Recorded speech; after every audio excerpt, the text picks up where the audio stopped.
રાજ્ય સરકારે ગુજરાતમાં આર્થિક અનામત લાગુ કરવાનો નિર્ણય કર્યો છે। 14મી જાન્યુઆરીથી રાજ્યમાં 10% આર્થિક અનામતનો અમલ શરૂ થઈ જશે। દેશમાં સૌપ્રથમ ગુજરાતમાં સવર્ણ સમાજને આર્થિક અનામતનો લાભ મળશે।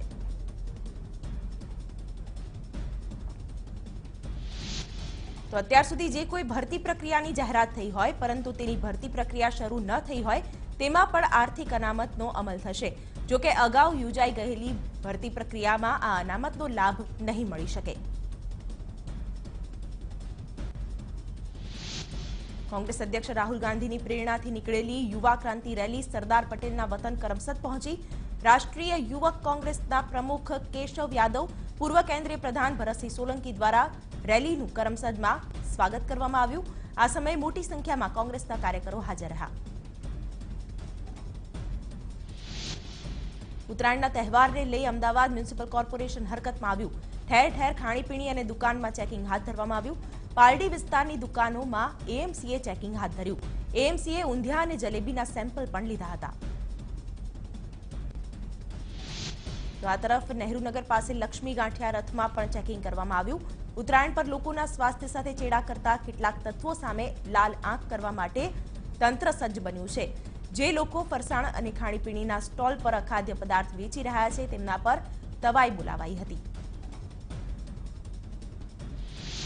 मध्यप्रदेश राज्यपाल आनंदीबेन पटेले पुत्री अनार पटेल साथे हिम्मतनगर में प्रफुल्ल पटेल घरे मुलाकात करी। प्रफुल्ल पटेल दीव और दमणना प्रशासक छे। अमदावादना बावड़ाना आद्रोड़ा रोड पर फायरिंग करीने 2 लोकोनी हत्या करी देवामां आवी। जमीननी बाबतमां आ हत्या करवामां आवी। मळती माहिती मुजब 15 થી 20 बाउंसरो साथे जमीननो कब्जो लेवा माटे आव्या हता, जेमणे फायरिंग कर्युं अने 2 लोकोने मौतने घाट उतार्या। तो हत्या बाद आरोपीओ घटना स्थळेथी फरार थई गया। बीजी बाजु बंने मृतकोना मृतदेहने बावड़ा सीएचसी सेंटर खाते लाववामां आव्या। बनावनी जाण थतां ज पोलीस काफलो दौड़ी आव्यो हतो। आ साथे ज मोटी संख्यामां लोको पण बावड़ा सीएचसी सेंटर पर उमटी पड्या हता। मृतकना परिजनोए भारत राइस मिलना हर्षद पटेल अने मुकुंद सहित 4 व्यक्तिओ सामे हुमलानो आरोप लगाव्यो छे।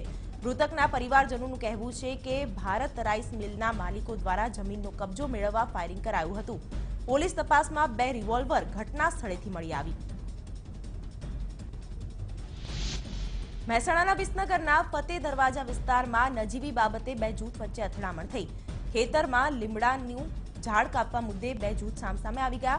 मामलो एटलो उग्र बन्यो के बंने पक्षोए पत्थरमारो कर्यो हतो, जेना पगले 8 लोकोने ईजा पहोंची हती, जेमने होस्पिટલમાં सारवार माटे खसेडवामां આવ્યા। राजकोटमां असामाजिक तत्वो बेफाम बन्या बाद पोलीसे होटलमां छरी वडे हुमलो करनार 3 शख्सोने जेल हवाले कर्या। राजकोटना गोंडल रोड पर आवेली साधना होटलमां जमवा आवेला मित्रों पर 4 शख्सोए जीवलेण हुमलो कर्यो। आ समग्र घटना सीसीटीवीमां कैद थई। समग्र मामले पुलिस फरियाद दाखल करवामां आवी छे, जे बाद पुलिसे सीसीटीवीना आधारे 3 आरोपीने झड़पी पाड्या। सोहिल, सुनील धंधुकिया, धीरज परमार नामना शख्सोने झड़प्या छे, ज्यारे हजू एक आरोपी पुलिस पकड़थी दूर छे। अमदावादमां वाडज किरण पार्क पासे पूर झड़पे आवेली कारे 2 बाळकीओने अडफेटे लीधी। अकस्मातमां एक बाळकीनुं घटना स्थळे मोत थयुं तो एक बाळकीने गंभीर ईजा पहोंची। उपरांत कार चालके 2 टू व्हीलर અને એક રિક્ષાને પણ અડફેટે લીધા। બી ટ્રાફિક ડિવિઝને કાર ચાલકની અટકાયત કરી। અમદાવાદમાં ગંભીર અકસ્માત સર્જનાર કાર ચાલક બીકોમનો વિદ્યાર્થી છે। 19 વર્ષીય રાહુલ સોની નામના વિદ્યાર્થી પાસે ડ્રાઇવિંગ લાયસન્સ પણ નથી। પોલીસે આ મામલે 2 અલગ અલગ ગુના નોંધ્યા છે। પોલીસે બેદરકારી દાખવવા બદલ વિદ્યાર્થીના પિતા સામે પણ ગુનો નોંધ્યો છે। बनासकांठाना अमीरगढ़ तालुकाना डाभेला गाममां हीटरथी पाणी गरम करवा जता युवकने वीज करंट लागता युवकनुं मौत निपज्युं। पोलीसे मृतक युवकना मृतदेहने पोस्टमोर्टम माटे मोकली आप्यो। वडोदराना पादरामां युवकना माथाना भागमां तीक्ष्ण हथियाરના ઘા ઝીકીને હત્યા કરવામાં આવી। હત્યાની જાણ થતાં જ પોલીસ વિભાગના ઉચ્ચ અધિકારીઓ ઘટના સ્થળે પહોંચી ગયા હતા। જો કે હત્યાનું કારણ હજુ સુધી નથી જાણી શકાયું। ફરી એકવાર બનાસકાંઠામાં પ્રેમીનો મુંડન કરતો વિડીયો વાયરલ થયો છે। આ વખતે થરાદ તાલુકાના ભાકડીયાલ ગામમાં મોડી રાતે પ્રેમિકાને મળવા પ્રેમીનું મુંડન કરવામાં આવ્યું છે। ગ્રામજનોએ યુવકને પકડીને બળપૂર્વક મુંડન કર્યું। અમદાવાદમાં ચાંદોડિયા તળાવ પાસે આવેલી કૃષ્ણનગર સોસાયટીમાં કેટલાક અસામાજિક તત્વોએ કોઈ કારણ વિના એક વ્યક્તિને માર માર્યો। અસામાજિક તત્વોએ ક્લિનિકમાં ઘૂસીને ઘાતક હથિયારો વડે તે વ્યક્તિ પર હુમલો કર્યો।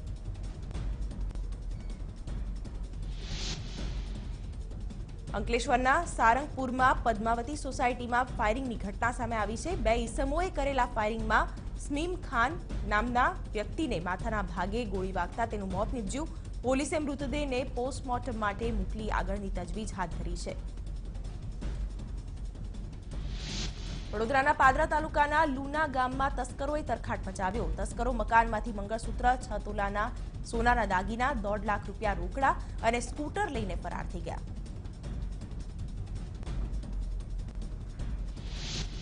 વડોદરાના સેગવા ગામે મોબાઈલ શોપમાંથી 2 લાખની કિંમતના વિવિધ કંપનીઓના 32 મોબાઈલ ફોનની ચોરીની ઘટના સામે આવી છે। પોલીસે સીસીટીવી ફૂટેજના આધારે આગળની તજવીજ હાથ ધરી।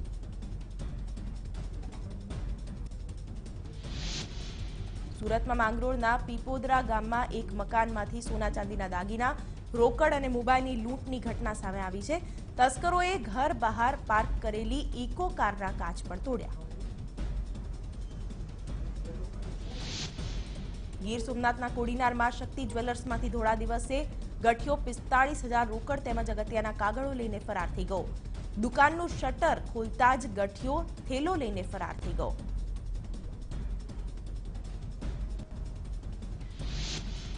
અરવલ્લીમાં મોડાસાની બી કનઈ સ્કૂલના સિક્યોરિટી ગાર્ડ પર અજાણ્યા શખ્સોએ હુમલો કર્યો। ચોરીના ઈરાદાથી આ હુમલો કરાયો હોવાની આશંકા વર્તાઈ રહી છે। વડોદરા ક્રાઇમ બ્રાન્ચે મકરપુરા વિસ્તારમાંથી 3 લાખ રૂપિયાની દારૂની પેટીઓ ઝડપી પાડી છે। ક્રાઇમ બ્રાન્ચે દરોડા પાડી દારૂ અને મુદ્દામાલ સહિત 3 ગાડીઓ કબજે કરી છે। તો રેડ દરમિયાન એક આર્મીમેન સહિત 9 બુટલેગરો પણ ઝડપાયા।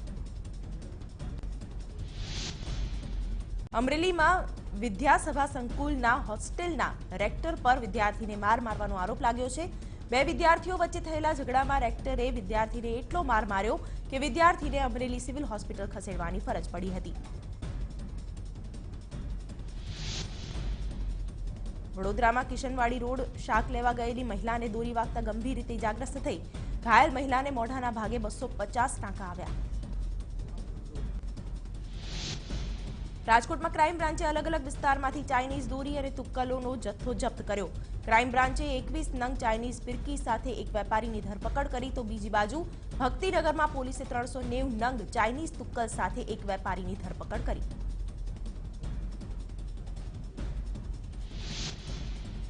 અમદાવાદમાં પોલિટિકલ પતંગની માર્કેટમાં ભારે બોલબાલા છે। સ્ટેચ્યુ ઓફ યુનિટી, રાહુલ અને મોદીના ફોટા સાથે અવનવી પતંગ માર્કેટમાં વેચાઈ રહી છે। વડોદરામાં એક જીવદયા સંસ્થાએ નવતર પ્રયોગ હાથ ધર્યો છે। આ સંસ્થા 1 કિલો દોરી લઈને આવતા વ્યક્તિને 100 રૂપિયા આપશે। ઉત્તરાયણમાં લટકતી દોરીના કારણે પક્ષીઓના મોતમાં ઘટાડો થાય તે માટે આ નવો પ્રયોગ હાથ ધરાયો છે। અમદાવાદમાં ઉત્તરાયણને લઈને જીવદયા સંસ્થાઓ દ્વારા ઘાયલ પક્ષીઓને સારવાર મળી રહી છે તે પ્રકારનું આયોજન પણ કરાયું છે। ઘાયલ પક્ષીઓની સારવાર સહિત ઇન્ટરેક્શન એરિયા પણ બનાવવામાં આવ્યો છે। તો સારવાર માટે 30 જેટલા ટેબલો પણ રખાયા છે। વાપીમાં પતંગની દોરીમાં ફસાયેલા ઘુવડનું રેસ્ક્યુ ઓપરેશન કરવામાં આવ્યું। ઘુવડ પતંગની દોરીમાં 35 ફૂટ ઊંચાઈના વૃક્ષ પર ફસાઈ ગયું હતું। વન વિભાગે ઇજાગ્રસ્ત ઘુવડને સારવાર માટે મોકલી આપ્યું છે।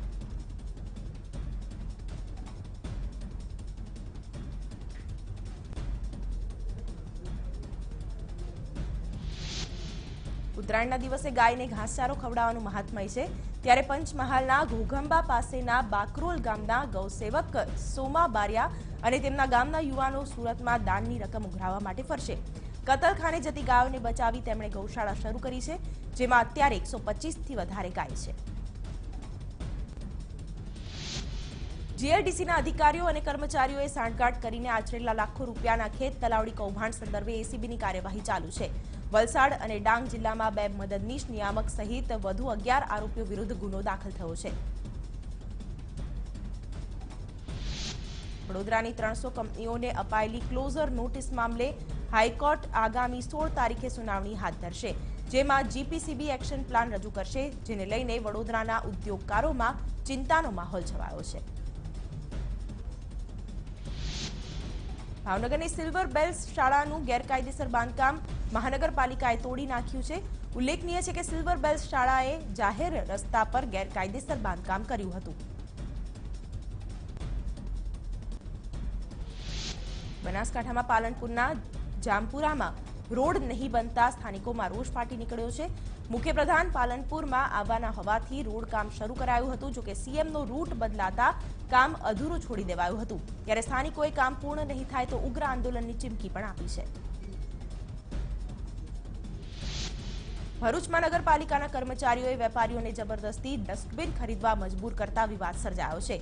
વિવાદની પાલિકાના પ્રમુખને જાણ થતાં તેમણે તપાસના આદેશ આપ્યા છે.